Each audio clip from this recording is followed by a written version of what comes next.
untuk melancarkan rencanaku supaya aku bisa punya waktu sama Kansa.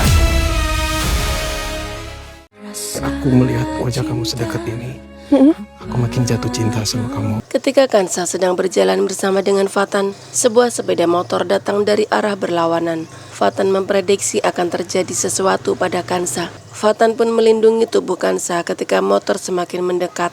Dan benar saja, motor melindas sebuah botol air mineral sehingga membuat air yang berada di dalam botol menyembur ke arah Kansa. Tetapi untungnya Fatan berhasil melindungi Kansa. Tanpa sengaja tubuh mereka saling bertindihan saat sama-sama terjatuh di rerumputan. Wajah mereka berdekatan dan saling memandang. Fatan menatap wajah Kansa dan memujinya bahwa wajah Kansa tampak semakin cantik jika dipandang dari dekat. Fatan semakin jatuh cinta pada Kansa. Kansa tersipu malu mendengar pujian dari Fatan. Nika janji setelah urusan pemakaman ibu selesai. Veronica merasa begitu bersedih setelah mengetahui ibunya telah meninggal dunia. Dia tidak pernah menyangka ibunya akan pergi secepat ini. Veronica menyesal karena belum bisa membahagiakan ibunya. Nika akan cari tahu siapa manusia kejam yang sudah menabrak ibu sampai ibu meninggal.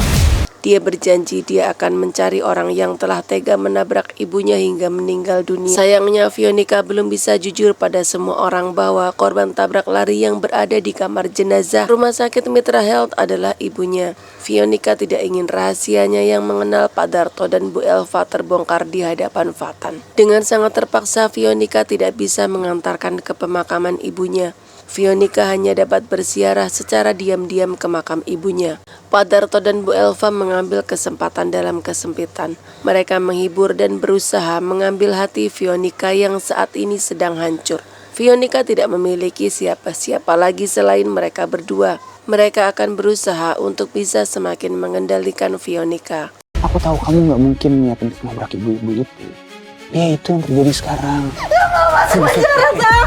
Funi terus saja panik dan histeris. Dia berteriak-teriak sambil menangis dan mengatakan bahwa dia takut karena melihat begitu banyak darah dari orang yang telah ditabraknya. Funi tidak mau masuk dalam penjara. Emran menutupi mobil yang dikendarai Funi saat menabrak ibunya Veronica dan menyembunyikannya di dalam sebuah gudang. Emran meminta Funi untuk tidak pernah menggunakan mobil itu lagi. Kemudian Emran mengantarkan Funi ke rumah sakit jiwa. Emran memujuk Funi bahwa hanya di rumah sakit jiwa Funi akan aman dan tidak dikejar-kejar lagi oleh warga yang melihat Funi sebagai pelaku tabrak lari. Emran kemudian menelpon Kanza dan meminta tolong pada Kanza untuk menjaga Sultan sementara waktu karena Funi saat ini sedang berada di rumah sakit jiwa. Emran juga menghubungi Pak Aksan dan mengabarkan tentang kondisi Funi saat ini. Pak Aksan dan Bu Rara segera menuju ke rumah sakit jiwa tempat Funi dirawat. Mereka berusaha untuk menenangkan Funi yang terus-menerus berteriak histeris. Bu Rara sangat sedih dan tidak sanggup menahan air matanya melihat kondisi putri kesayangannya saat ini.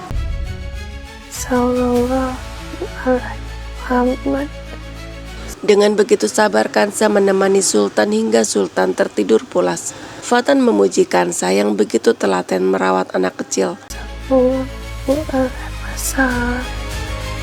Dia pun meledek Kansa bahwa itu tandanya Kansa sudah siap menjadi seorang ibu. Kansa tersenyum mendengar pujian Fatan.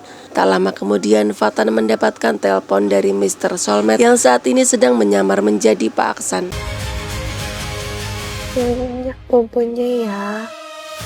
Pak Aksan meminta Fatan untuk segera ke rumah sakit karena ada pasien gawat darurat yang sedang membutuhkan Fatan saat ini. Dengan terpaksa Fatan pergi dan meninggalkan Kansa karena Kansa harus menjaga Sultan. Untuk melancarkan rencanaku supaya aku bisa punya waktu sama Kansa. Emran pulang ke rumah dan menitipkan Funi kepada Pak Aksan dan Bu Rara. Emran beralasan bahwa dia ingin melihat kondisi Sultan di rumah. Padahal sebenarnya Emran ingin bertemu dengan Kansa. Emran sengaja mengirimkan Funi ke rumah sakit jiwa agar Emran memiliki alasan untuk meminta Kansa menjaga Sultan. Dengan demikian akan banyak sekali kesempatan bagi Emran untuk bisa berduaan dengan Kansa. Tidak akan ada satu orang pun yang curiga bahwa sebenarnya saat ini Emran masih terobsesi pada Kansa.